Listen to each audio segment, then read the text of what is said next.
అమెరికాలో జరుగుతున్న ట్రంప్ ప్రమాణ స్వీకార కార్యక్రమాన్ని లైవ్ లో చూద్దాం.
Well, the Missouri State University Chorale practices and performs about 2 blocks from my home in Springfield, Missouri, so it was easy to find them, and we're pleased they're here.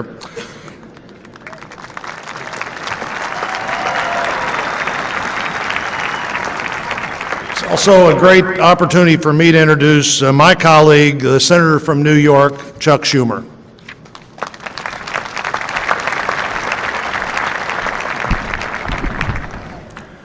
My fellow Americans, we live in a challenging and tumultuous time, a quickly evolving, ever more interconnected world, a rapidly changing economy that benefits too few while leaving too many behind, a fractured media, a politics frequently consumed by rancor. We face threats, foreign and domestic. In such times, faith in our government, our institutions, and even our country can erode. Despite these challenges, I stand here today confident in this great country for one reason: you, the American people.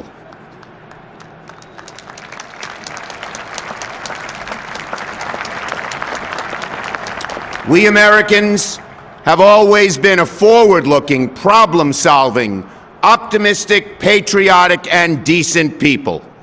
Whatever our race, religion, sexual orientation, gender identity, whether we are immigrant or native-born, whether we live with disabilities or do not, in wealth or in poverty, we are all exceptional in our commonly held yet fierce devotion to our country, and in our willingness to sacrifice our time, energy, and even our lives to making it a more perfect union. Today we celebrate one of democracy's core attributes, the peaceful transfer of power. And every day we stand up for core democratic principles enshrined in the Constitution: the rule of law, equal protection for all under law, the freedom of speech, press, religion, that the things that make America, America. And we can gain strength from reading our history and listening to the voices of average Americans. They always save us in times of strife. One such American was Major Sullivan Ballou.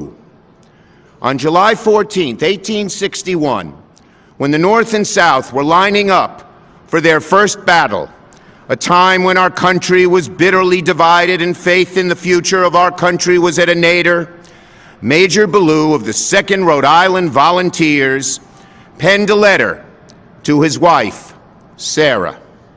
It is one of the greatest letters in American history. It shows the strength and courage of the average American. Allow me to read some of his words, which echo through the ages. "My very dear Sarah," he wrote, "the indications are very strong that we shall move in a few days, perhaps tomorrow. If it is necessary that I should fall on the battlefield for my country, I am ready. I have no misgivings about or lack of confidence in the cause in which I am engaged, and my courage does not halt or falter. I know how strongly American civilization now leans upon the triumph of the government, and how great a debt we owe to those who went before us through the blood and suffering of the revolution. And I am willing, perfectly willing, to lay down all my joys in this life to help maintain this government and to pay that debt. Sarah, my love for you is deathless. It seems to bind me to you with the mighty cables that nothing but omnipotence can break. And yet, my love of country comes over me like a strong wind and bears me irresistibly on with all these chains to the battlefield." Sullivan Ballou gave his life on the battlefield a week later at the First Battle of Bull Run. It is because Sullivan Ballou and countless others believed in something bigger than themselves and were willing to sacrifice for it that we stand today in the full blessings of liberty, in the greatest country on earth. And that spirit lives on in each of us, Americans whose families have been here for generations and those who have just arrived. And I know our best days are yet to come. I urge all Americans to read Ballou's full letter. His words give me solace, strength. I hope they will give you the same. Now, please stand while the Associate Justice of the Supreme Court, Clarence Thomas, administers the oath of office to the Vice President of the United States.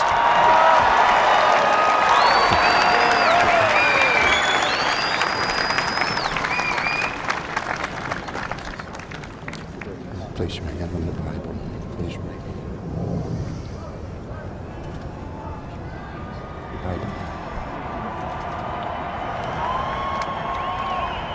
Mr. Vice President-elect, would you raise your right hand and repeat after me? I, Michael Richard Pence, do solemnly swear I, Michael Richard Pence, do solemnly swear that I will support and defend the Constitution of the United States that I will support and defend the Constitution of the United States against all enemies, foreign and domestic, against all enemies, foreign and domestic, that I will bear true faith and allegiance to the same, that I will bear true faith and allegiance to the same, that I take this obligation freely that I take this obligation freely without any mental reservation or purpose of evasion, without any mental reservation or purpose of evasion, and that I will well and faithfully discharge and that I will well and faithfully discharge the duties of the office on which I'm about to enter. the duties of the office on which I am about to enter. So help me God. So help me God. Congratulations, Vice President. God bless you.